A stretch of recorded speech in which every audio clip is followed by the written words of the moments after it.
Hey everybody, welcome back to CAF's Heroes of Sport. My name is Bob Babbitt, co-founder of the Challenged Athletes Foundation, and every week I get to meet and chat with some of our most amazing challenged athletes. This week is no different.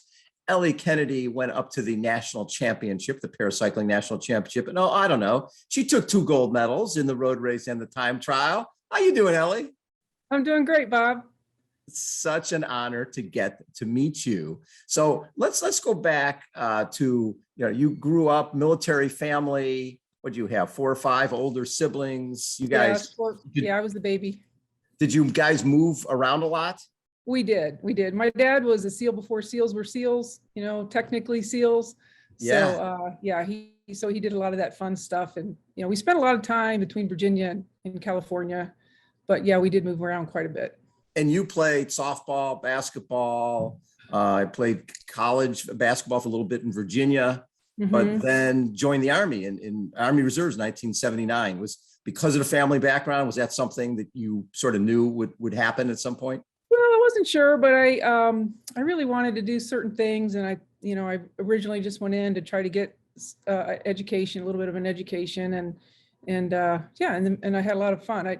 I went against the family by doing the Army and not the Navy, but I did end up doing the Air Force too. So I did a little bit of everything. You did do a little bit of everything. So yeah, 79, joined the Army Reserves, combat medical training, then served at a military hospital in San Antonio as a medic before becoming a PT assistant. And then you got back to basketball.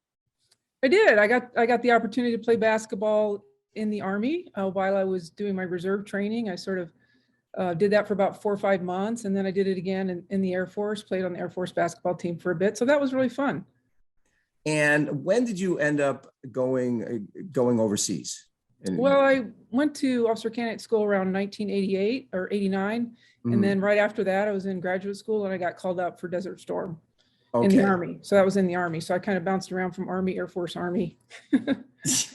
And how long did you serve over in Desert Storm? I was in Desert Storm about 6 months. Okay. And when you came back, there was obviously a point where you weren't feeling right. How long was that after your deployment, and what was going on with your body? Well, actually, while I was there, I don't know if people know, but we took something called, they were called PV pills. So we took them so we could go against the nerve gas in case we got nerve gas. And quite a number of us got pretty sick, and I got really, really sick. I mean, it's never fun to be in full MOP 4 gear and you're really sick coming out both ends basically. Yeah. So after that, I was pretty sick and a lot of other people were. And when I came back, I started trying to run again because I did triathlons and I just couldn't. I was just really having a rough time. So, with the Gulf War illness, it took a long time before they really identified what was going on with us. And so initially, they thought it was just like PTSD or, it was just a psychiatric thing. And they realize now that it is, it's definitely an illness that a lot of us, about 25% of us, are dealing with. Oh my God. And when and physically, there was a point where you had these, hemiplegic migraines, and it's equivalent of having a stroke. You had to relearn to walk again? Yeah, in 2006, I finally gotten back and I did a little sprint triathlon in San Diego. And then the next day I had, we thought it was a stroke. And they eventually said they thought it was hemiplegic migraines, but they're re-looking at that again now. They don't know for sure that that's what it is. But so I had many, many periods of stroke-like episodes, rehabilitation. Every time it happened, I had to relearn how to walk and talk again. So, yeah. How frustrating, because at the time, you're still a mom, right? You're raising kids and you're dealing with all right. Yeah. Well, when that happened, my kids were grown the first time it really happened. But, my younger years, yes, it was pretty challenging because I was really active and there was just a lot that I couldn't do initially before all the paralysis stuff started. So, but we still had fun. We still did fun stuff and did the best we could. And I think the really challenging stuff was starting in 2006, the in and out of hospitals and rehabs, and they didn't really understand what was happening. So it's never fun to have a rare disorder, and even now they're finally starting to zero in on really what is going on. In 2019, they found some brain atrophy And they're pretty sure that that was a result of sarin exposure during the The Gulf sarin War. gas. Right. Yeah. It's so interesting because you're a person who is a triathlete, and then you really can't balance on the bike anymore. Right. When did you find the upright trike and realize, okay, this gives me the ability to ride a bike again? Well, I had just bought a brand new racing bike in 2007, right before that little mini sprint. And they told me I would never ride a bike again. So I kept it for about a year, really in my living room, looking at it, thinking I'm going to get on that again. Yeah. And then I finally sold it to a young Marine. And then I don't remember exactly how I met Stephen Peace and Jill. I don't remember who I talked to first back then, but I got connected with Stephen, and I was living in San Diego at the time. And he introduced me to the Trike. And I remember the first time I drove around, we rode around Fiesta Island, I cried all the way around. I'm trying to hide it from him, but, because it'd been a long time. It'd been, by 2016, it'd been, quite a bit of time before I'd been able to get on any kind of upright cycle. Now, was it in 2016 when you were introduced to CAF for the first time? I was supposed to be in the triathlon that San year. Diego Triathlon Challenge. Right, triathlon challenge, and I was all set up, and I hadn't raced or anything yet. I mean, I just was learning how to ride the bike and the trike, and then I had another episode and ended up in Scripps Encinitas there, and I just kept telling the doctors, I'm getting out of here. I'm going no matter what. Yeah. And so on Friday afternoon of the triathlon challenge, they released me, and you see it. I think you saw that picture there. I was in a wheelchair at the time, and I was able to go to the Friday night event. And then even though I couldn't ride, that was my first time going to the triathlon challenge. And that was so inspiring. Well, knowing that you're not alone, knowing that there's a lot of other people out there. I remember when Steve Peace first basically got a trike. I think there was only 2 or 3 of those in the US. Right. And he became the trike whisperer, and making people realize that they can ride a trike again. And then you find out you not just ride a trike, but you started competing 2018, took a silver in nationals. Correct. Mm-hmm. How special was that? Going from a point where doctors are telling you, you will never ride a bike again. Here's my silver medal from the national championships. Right. And I don't think anybody expected anything, because I am quite a bit older than most of the other people. Oh, come on now. You're a youngster. Right. And so I kind of heard through a little birdie that, no one was really looking at me because of my age. And so that was really fun to do that, because that was the one that was really hilly and these huge hills. I should send you a picture of that. So that was great. And that was really fun.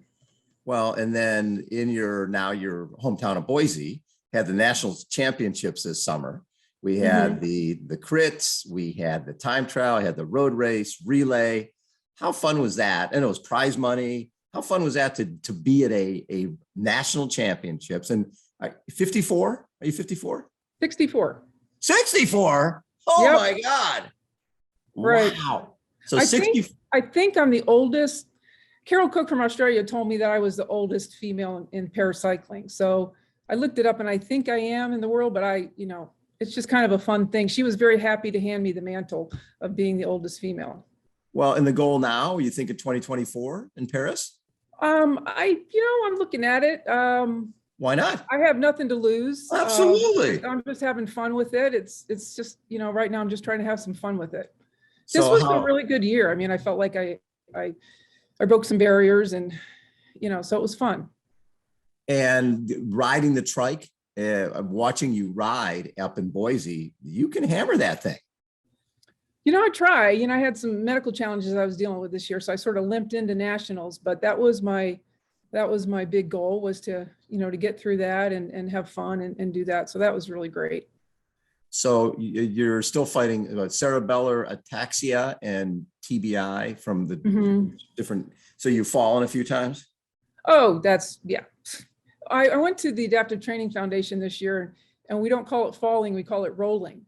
So I've learned how to roll, right? So my doctors can't stand to hear me say that, because when I say, oh yeah, I just fell a few times, and they sort of cringe, and I'm like, well, no, I rolled a few times.